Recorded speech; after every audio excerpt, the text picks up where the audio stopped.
My parents treated my inherited house as a family asset and planned to sell it to buy an apartment for my sister. So I got it sold myself and quietly moved away. When they tried to break in, they were arrested. At 35 years old, I never expected my own parents would try to steal from me. The country house my grandmother left me was my sanctuary, my weekend escape, and the only place that truly felt like home. When I overheard my parents planning to sell it for my pregnant sister Cassandra, something broke inside me. I made a decision that day that would change our family forever. Let me tell you what happened. Growing up, my grandmother Eliza was my rock. While my parents were busy fawning over my younger sister Cassandra, Grandma Eliza showed me what true unconditional love felt like. Every summer from ages 8 through 17, I would spend 3 months at her country farmhouse helping her tend to her vegetable garden, learning to bake her famous apple pies, and sitting on the wraparound porch as she told me stories about her youth. During those precious summers, she taught me the importance of independence and standing up for myself. Amanda, she would say, her weathered hands folding mine. Never let anyone take advantage of your kind heart, not even family, especially family. At the time, I thought she was just sharing general wisdom. I had no idea how prophetic those words would become. The country house itself was a charming 3-bedroom farmhouse sitting on 2 acres of land about 90 minutes from the city where I worked as a real estate agent. It was built in the 1940s with solid oak beams, hardwood floors that creaked in all the right places, and windows that caught the morning light perfectly. The property included a small apple orchard, a vegetable garden space, and a detached garage that Grandma had converted into a studio for her painting hobby. When Grandma Liza passed away 5 years ago, I was devastated. She was 88, and while her death was not unexpected, the pain of losing her hit me harder than I could have imagined. During the reading of her will, I was surprised to learn she had specifically left the country house to me, along with a letter explaining her decision. My dearest Amanda, the letter read, I am leaving this house to you because you are the only one who truly loves it as I did. I have watched you connect with this land since you were a little girl. This house has stories in its walls, and I know you will honor them and add your own chapters. This is not just a piece of property, it is a piece of who you are. My parents seemed supportive at first. They had their own comfortable home in the suburbs, and had never shown much interest in the old country place, as they called it. My sister Cassandra, 28 years old, and always the golden child, was too focused on city life to care about a house that did not have shopping malls within walking distance. Over the past 5 years, I poured my heart, soul, and a significant portion of my savings into preserving and improving the property. I updated the plumbing and electrical systems, restored the original hardwood floors, and replanted the garden using the heirloom seeds Grandma had saved. Every weekend I could manage, I would drive out Friday evening and return Sunday night, my spirit recharged by the peace I found there. The contrast between my sister and me could not have been more stark. While I had built a stable career as a real estate agent, eventually becoming one of the top sellers at my firm, Cassandra bounced between jobs, relationships, and departments. Our parents constantly made excuses for her free spirit and artistic temperament, while my practical nature and work ethic were simply expected rather than celebrated. Your sister is sensitive, my mother would say whenever Cassandra quit another job because her boss did not understand her. Meanwhile, my 60-hour work weeks and professional achievements were acknowledged with brief nods and quick subject changes. Despite this imbalance, I maintained a cordial relationship with my family. Sunday dinners at my parents' house were a monthly tradition, though I often felt more like an observer than a participant, as conversations centered around Cassandra's latest drama or my parents' social circle. Everything changed 3 months ago when Cassandra announced she was pregnant. Her boyfriend Tyler, whom she had been dating for just under a year, sat uncomfortably at the dinner table as my sister shared the news. My parents were initially shocked, then quickly transitioned to ecstatic about their first grandchild. This changes everything, my mother declared, squeezing Cassandra's hand across the table. You two need to start preparing for this baby. I offered my genuine congratulations, though I had private concerns about my sister's readiness for parenthood, given her unstable lifestyle. Those concerns proved warranted when, over the following weeks, the subject of the couple's living situation became a frequent topic. They cannot possibly stay in that tiny 1-bedroom apartment with a baby, my mother fretted during one Sunday dinner. Rent is so expensive these days, my father added, looking meaningfully in my direction. It is hard for young people starting out. I sensed the conversation was heading toward an ask for financial help, which would not be the first time. Over the years, I had loaned Cassandra money for various emergencies, none of which had ever been repaid. Given my stable income, I had already resigned myself to the likelihood of being asked to contribute to my future niece or nephew's needs. What I did not anticipate was how far my family would go in their expectations. It was during one of our Sunday family dinners about 2 months after Cassandra's pregnancy announcement that I accidentally discovered their plan. I had excused myself to use the bathroom and was walking back down the hallway when I heard my father's voice from the kitchen. I think we should list the country property next month. Spring is the best time to sell, and we could get top dollar in this market. I froze mid-step, thinking at first he must be discussing one of his own investment properties. My father had dabbled in real estate over the years, though he had always refused my professional advice. Do you think Amanda will fight us on it? My mother responded. her voice hushed but clear enough for me to hear. The mention of my name sent a chill through me. They could not possibly be talking about my house. I thought of the house that was legally mine, left to me in my grandmother's will, which I had been maintaining and improving with my own money for 5 years. She has to understand, my father continued. Cassandra is starting a family. She needs her own place, not some cramped apartment. Besides, Amanda does not even live there full-time. It is just sitting empty most of the week. I felt my hands begin to shake as the reality of their conversation sank in. They were planning to sell my house, my inheritance, my sanctuary, without even discussing it with me, as if it were a communal family asset rather than my personal property. We should bring it up after dessert, my mother suggested. Emphasize how important this is for the baby. Amanda has always been reasonable. By reasonable, I knew she meant compliant, the perfect daughter who never caused trouble, who went along with family decisions without protest. The reliable one who could be counted on to sacrifice for her sister, as I had been doing my entire life. I must have made some sound because the conversation abruptly stopped. Gathering myself, I walked into the kitchen with what I hoped was a neutral expression. Need any help with dessert, Mom? I asked, my voice surprisingly steady despite the storm brewing inside me. No, dear, just getting the coffee ready. Go sit down. We will be right there.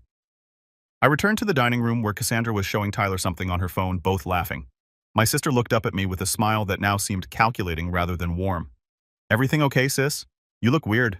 Just tired from work, I replied, taking my seat. When my parents returned with coffee and my mother's apple pie, I waited for them to broach the subject.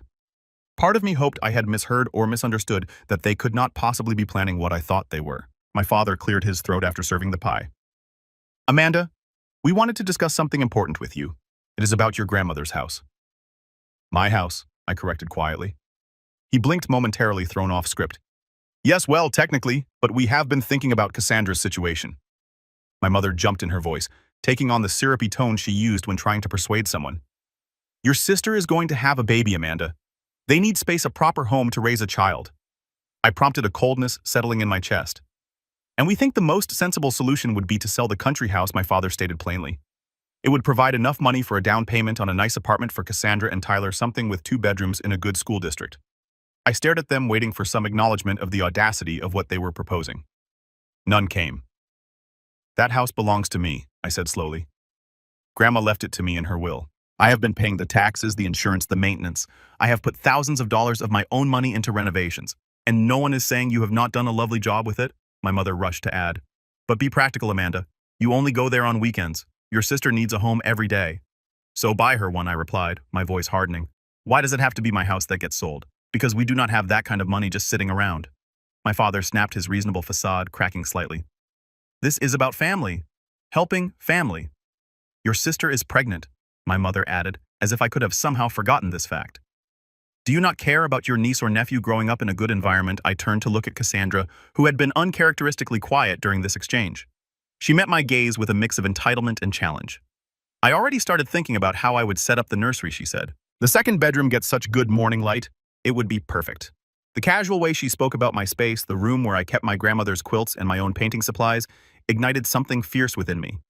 They had already been planning this, discussing it, making decisions all without a single word to me until now. Let me get this straight, I said, setting down my coffee cup carefully to hide the trembling of my hands.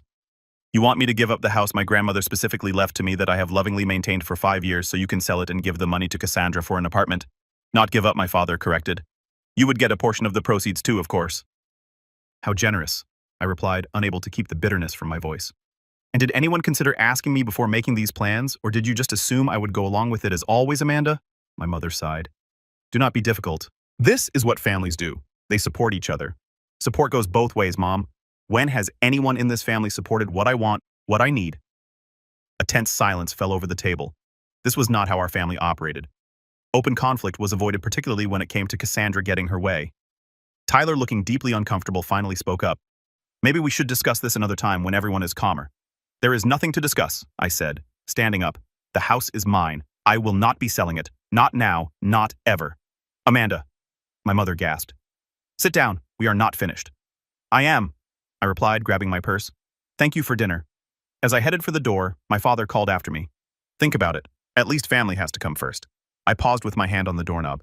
That is exactly what I am doing. I left without another word, the slam of the door behind me punctuating my exit in a way that was deeply out of character for the accommodating daughter I had always been. As I sat in my car, hands gripping the steering wheel, I realized they had fully expected me to eventually agree. After all I always had before. Not this time. The next weekend, I drove to the country house with a heaviness in my heart I had never associated with this place before.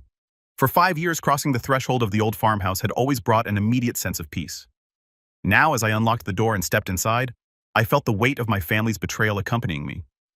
I walked through each room slowly, taking in details I had come to love. The kitchen with its vintage 1952 mint green refrigerator that I had specially restored. The living room with the stone fireplace where my grandmother and I had spent countless evenings playing cards and talking about life. The master bedroom where I had carefully preserved the hand-carved bed frame my grandfather had made as a wedding gift for my grandmother. Out on the wraparound porch, I sat in my grandmother's rocking chair and tried to imagine this place belonging to strangers. The thought brought physical pain. This house was not just wood and nails and property value. It was memories and connection, and the only place where I truly felt my grandmother's presence. My phone had been buzzing consistently since I left my parents' house the previous Sunday. I had responded minimally, sending only brief texts assuring them I was fine, but needed space. Now, as I sat on the porch watching the sunset paint the sky in shades of orange and pink, my mother called again. "Amanda?" She began without preamble when I answered. "I wish you would stop this sulking. We are trying to have a serious family discussion." "There is nothing to discuss," I replied, keeping my voice even. "This is my house. I am not selling it." "Your sister is in tears," she countered, wielding the weapon that had always worked before. Cassandra's tears had been the trump card in our family dynamic since childhood. I am sorry to hear that I said surprising myself with my lack of usual guilt, but that does not change my decision. Your father has already spoken to a realtor friend of his. He says we could list next week. The casual way she mentioned this sent a fresh wave of shock through me. Without my permission, I am the legal owner. Mom, only I can sell this house. Do not be technical, Amanda, she sighed. This is a family matter. No, it is a legal matter, and I am telling you clearly, I will not be selling my house. The conversation ended with my mother's frustrated huff and a click as she hung up on me. That was only the beginning. Throughout the weekend, the calls and texts continued.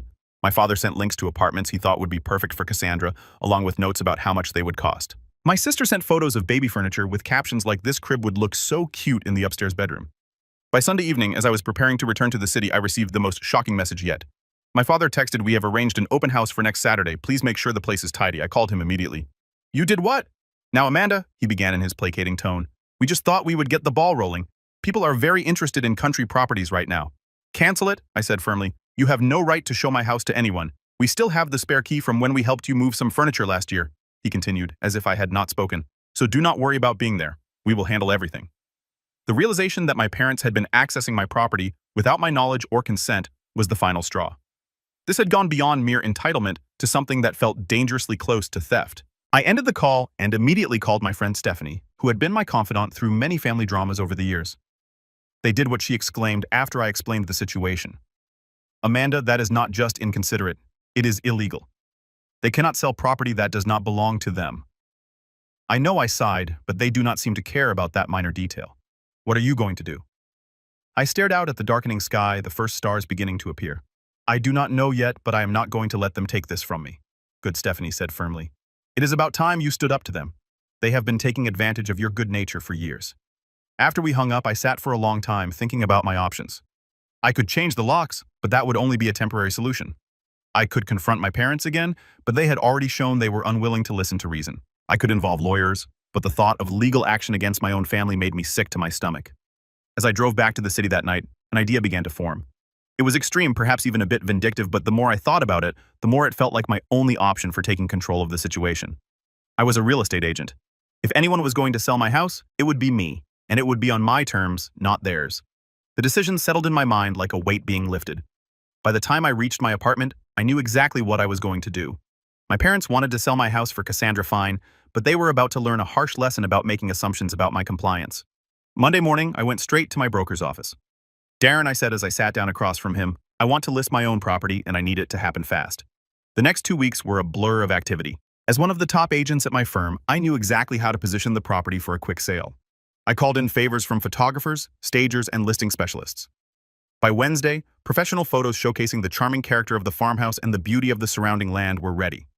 I carefully crafted the listing description myself. Historic farmhouse with modern amenities set on 2 acres of landscaped grounds, including established apple orchard, original hardwood floors, stone fireplace, and handcrafted details throughout. Updated kitchen and bathrooms, new roof, and completely rewired 90 minutes from downtown.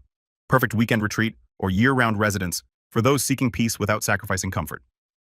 I deliberately priced it slightly below market value, knowing this would generate immediate interest. While I wanted a quick sale, I was not desperate enough to give the property away. The current market for country homes was strong, with city dwellers increasingly looking for escape properties within commuting distance. My broker Darren raised an eyebrow at my urgency but asked few questions. We had worked together long enough for him to trust my judgment, even if he sensed there was more to the story than I was sharing.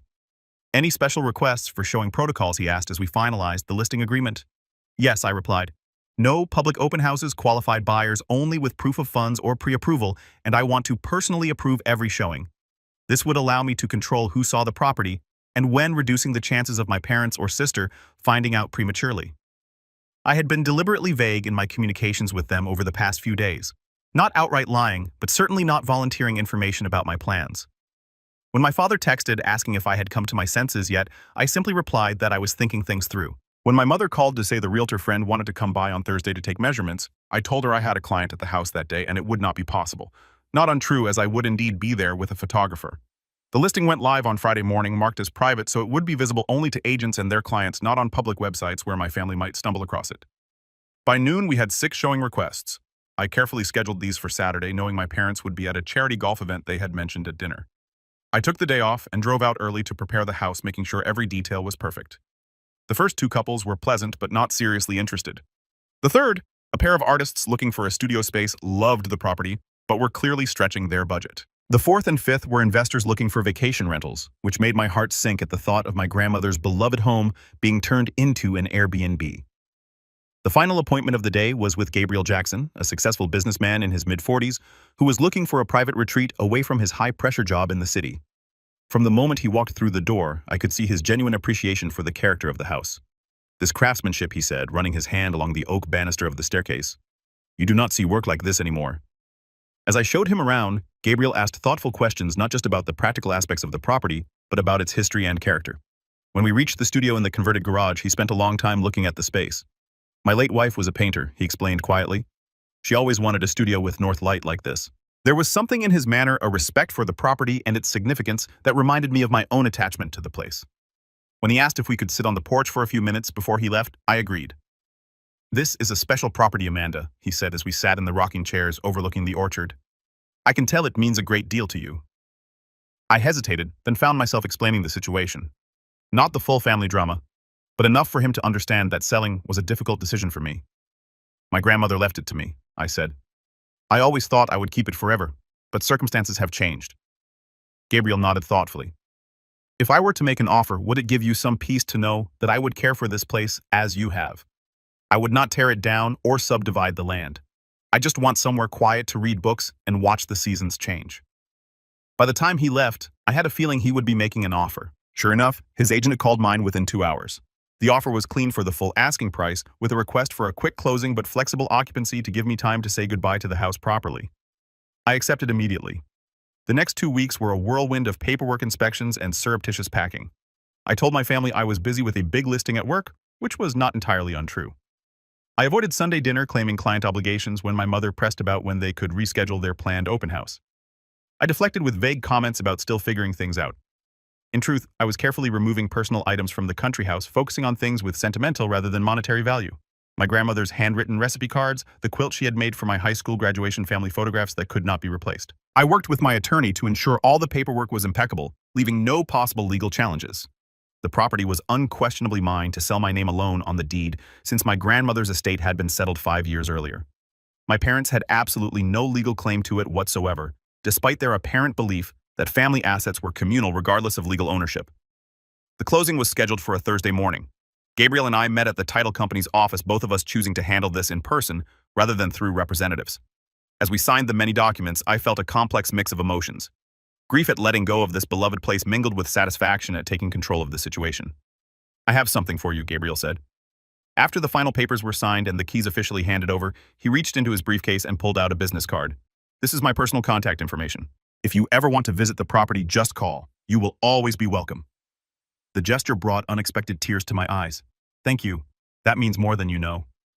As I walked to my car, cashier's check in hand for a sum that exceeded even the most optimistic estimates my parents could have had, I felt a strange sense of both loss and liberation. I had transferred the funds to a new account at a different bank from my usual one, ensuring my parents would have no way to access or even know about the money. Now came the hard part, waiting for my family to discover what I had done. For 2 weeks after the closing, I managed to maintain the charade. I begged off Sunday dinners with claims of work emergencies. I responded to texts with just enough information to prevent suspicion, but not enough to reveal my actions. I knew this delicate balancing act could not last forever, but I needed time to prepare myself emotionally for the inevitable confrontation. What I had not anticipated was how quickly and dramatically that confrontation would unfold. It happened on a Saturday morning. I was at my city apartment enjoying a rare leisurely breakfast and catching up on work emails when my phone rang. It was my father, his tone uncharacteristically frantic. "Amanda, thank God you answered. There is someone in your house." My heart skipped a beat as the moment of truth arrived sooner than I expected. "What do you mean?" I asked, playing for time. "We drove out to the country house with Cassandra to take some measurements for the nursery furniture," he explained hurriedly. "I used my key to get in, and there was a man inside who claimed we were trespassing. He said he was calling the police." The reality of what had happened hit me all at once. My parents had taken Cassandra to my former house, let themselves in without permission, using a key they should have returned long ago, and encountered Gabriel, the rightful owner, who naturally assumed they were intruders. "Stay there," I said, my voice remarkably calm given the circumstances. "I will be right out. Hurry, this man is threatening to have us arrested." I drove faster than I should have, reaching the country house in just over an hour. As I pulled up the gravel driveway, I saw a surreal tableau, a police car parked behind my parents' SUV. My mother sitting on the porch steps, looking shell-shocked, my father gesticulating wildly to a patient-looking officer, Cassandra crying in the front seat of their vehicle, and Gabriel standing calmly near the police car. As I got out of my car, all eyes turned to me. "Amanda," my father called out, relief evident in his voice. "Tell this officer this is your house and we have permission to be here." I walked slowly toward the group, the weight of the moment pressing down on me. This was it, the point of no return. "Actually," I said clearly, "this is not my house anymore. I sold it 2 weeks ago to Mr. Jackson. He is the legal owner now." The silence that followed was absolute. Even Cassandra's sobs from the car momentarily ceased. My father's face went from relief to confusion to dawning horror in the span of seconds. "What are you talking about?" my mother finally managed, rising from the porch steps. "You cannot have sold the house. We were going to sell it for Cassandra's apartment." The officer looked between us with growing understanding. "Ma'am," he addressed my mother, "are you saying you entered this property without the owner's permission?" No, my father interjected quickly. "This is a family misunderstanding. Amanda, tell them this is all a mistake." I looked at Gabriel, who gave me a small nod of support. "There is no mistake," I said firmly. "I sold the house to Mr. Jackson 2 weeks ago. The sale has been recorded with the county. My parents and sister no longer have any right to access this property." "That is impossible," my mother exclaimed. "You cannot have sold it without telling us. We had plans. Your plans." I corrected, "Not mine. You decided what would happen to my property without consulting me. You scheduled viewings without my permission. You kept a key without my knowledge. And today you broke into a house that no longer belongs to me." My father's face had turned an alarming shade of red. "You had no right. I had every right," I countered. "The house was mine legally, morally, in every way that matters." The officer, clearly uncomfortable with the family drama unfolding before him, cleared his throat. "Based on what I am hearing, it sounds like these folks," he gestured to. "My parents entered the property illegally, albeit under a misunderstanding. Mr. Jackson, do you want to press charges for trespassing?" Gabriel shook his head. "No, that will not be necessary, as long as they leave now and understand they cannot return without an invitation." My father looked like he might argue further, but my mother tugged at his arm. "Let us go, Robert. Not here. Not like this." As they turned toward their car, Cassandra finally emerged, her face streaked with tears and twisted with fury. "How could you do this to me?" she screamed, storming toward me. "To my baby. You knew we needed this house. You needed a place to live," I replied, keeping my voice level. "Not specifically this house. Not my house. You are so selfish. You have always been jealous of me, and now you are taking it out on my innocent child." My father had to physically guide her back to the car as she continued to shout accusations. Through the open window, I could hear her sobbing that I had ruined everything and never cared about family. As they drove away, the officer tipped his hat. "I will file a report about the incident, but since there is no desire to press charges, this should be the end of it. I would recommend changing the locks if you have not already, sir." "Already done," Gabriel assured him. "Thank you for your help." When the police car had gone, Gabriel and I stood awkwardly in the driveway. "I'm sorry about that," I said finally. "I should have warned you something like this might happen." He shook his head. "Family complications are rarely neat or predictable. Would you like to come in for a cup of coffee? It is still your porch too, as far as I am concerned." I looked at the house, the familiar lines of it now belonging to someone else. "Thank you, but I should probably deal with the fallout from this. Rain check," anytime, he said kindly. As I drove back to the city, my phone began buzzing incessantly with texts and calls from my parents and sister. I turned it off, needing space to process what had just happened. The confrontation had been every bit as awful as I had feared. Yet underneath the stress and guilt was a surprising sense of relief. The truth was out. For better or worse, I had stood my ground. The weeks following what my mother dramatically termed the betrayal were some of the most difficult of my adult life. My family alternated between icy silence and explosive outbursts with no middle ground for actual conversation. My father sent a formal-looking letter demanding I turn over the proceeds from the sale, claiming they were rightfully family funds intended for Cassandra's apartment. My mother left tearful voicemails about how I had broken her heart and destroyed the family. My sister blocked me on all social media and told mutual friends I had abandoned her in her time of need. Extended family members soon got involved, having heard wildly varying versions of the story. My Aunt Carol called to ask if it was true I had sold the family homestead out from under everyone. My cousin Patrick texted to say he thought I had done the right thing standing up for myself, but he was in the minority. The narrative being spread was that I, the selfish career woman, had callously disregarded the needs of my pregnant sister out of spite and greed.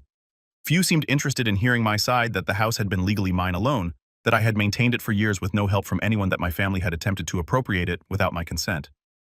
There were moments I questioned my decision, wondering if I should have found some compromise. Perhaps I could have loaned Cassandra money for a down payment while keeping the house. Maybe I could have sold it and split the proceeds more equitably. The guilt would creep in during quiet moments, making me wonder if I had overreacted. Then I would remember the entitlement in their voices as they discussed selling my property, as if I had no say in the matter. I would recall my sister's casual assumption that the bedroom where I kept my most precious possessions would become her baby's nursery. I would think of my grandmother's letter, entrusting the house to me specifically because she knew I would honor its history and significance. About a month after the confrontation, I received an unexpected message from Tyler, Cassandra's boyfriend and the father of her baby. "Can we meet for coffee? Just you and me.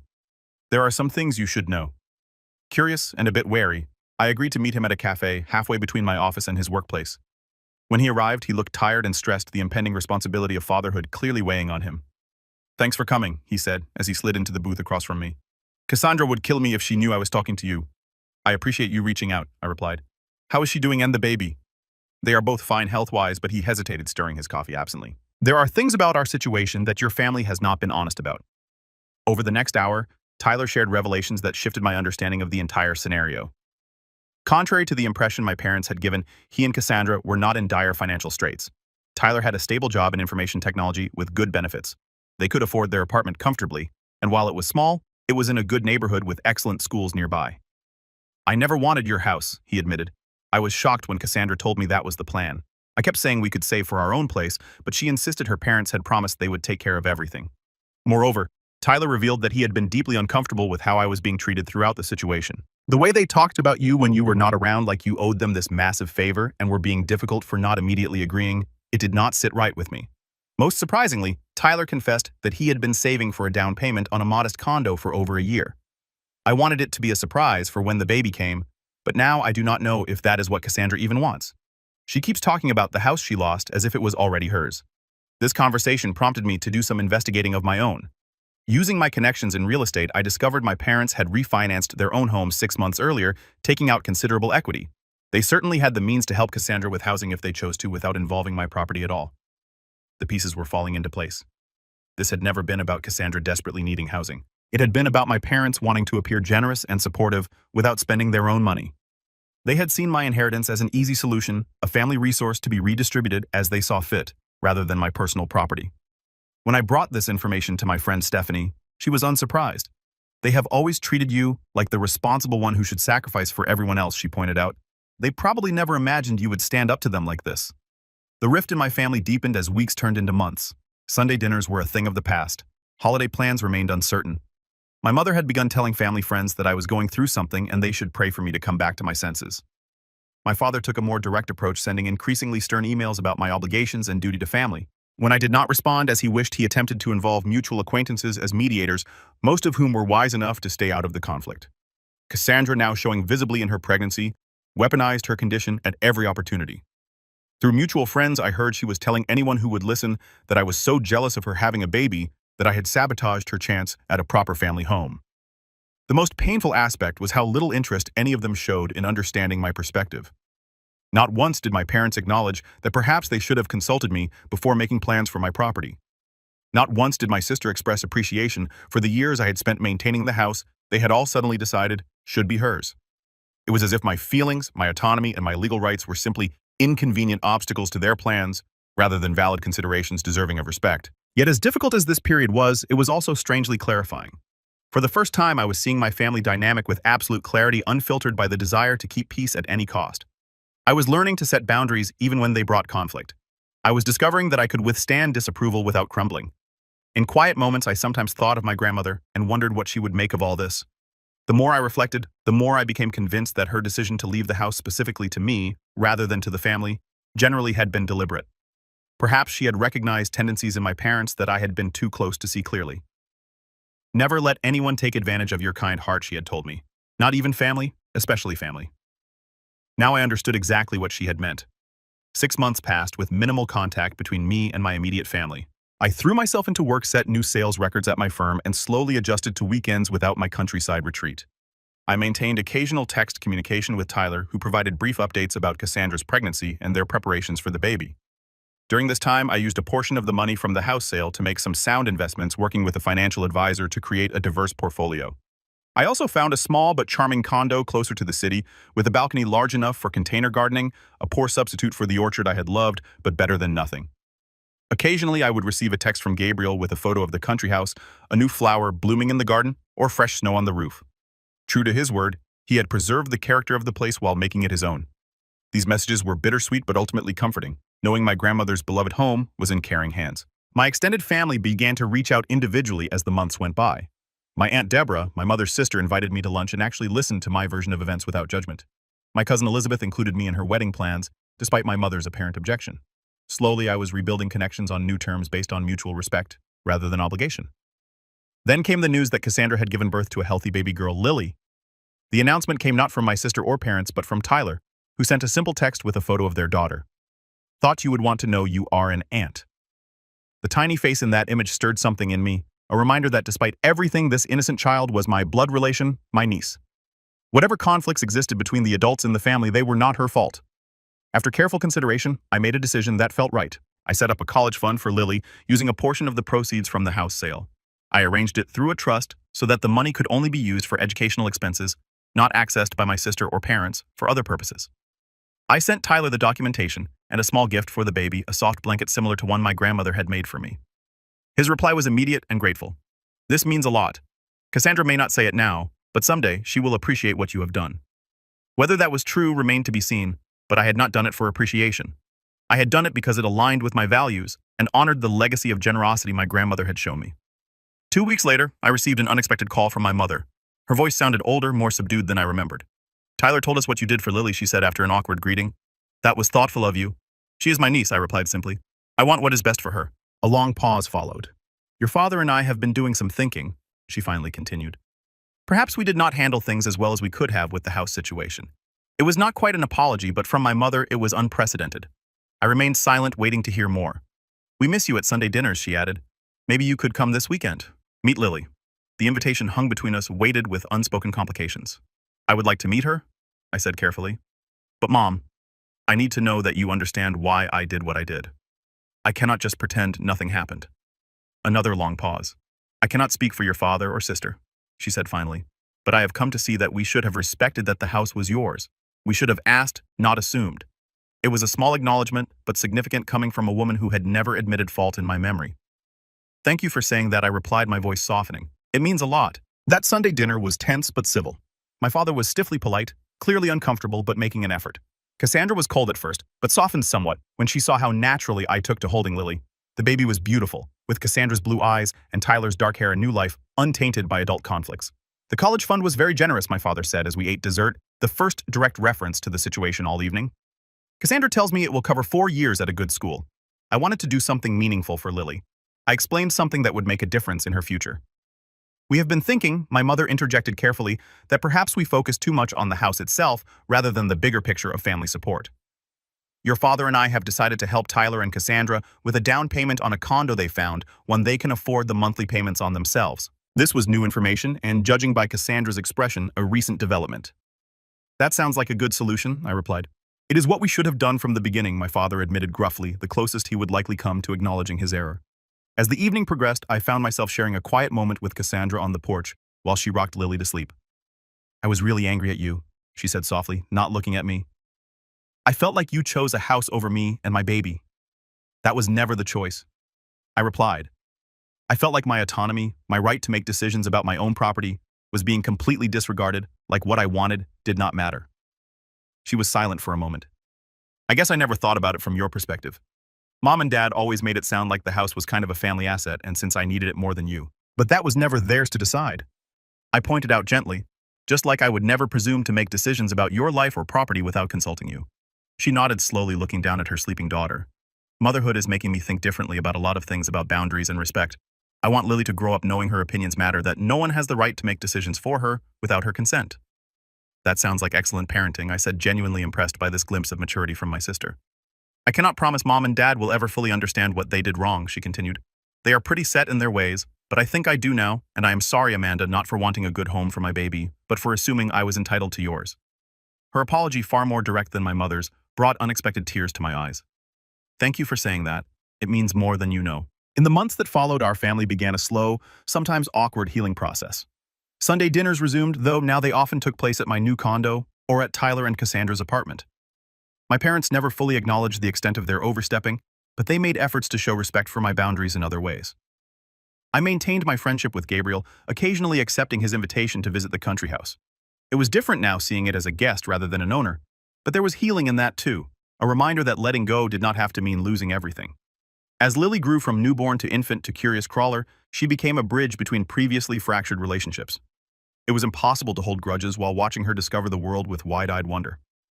Through her, I found a new connection to my sister, a shared investment in the future that transcended past conflicts.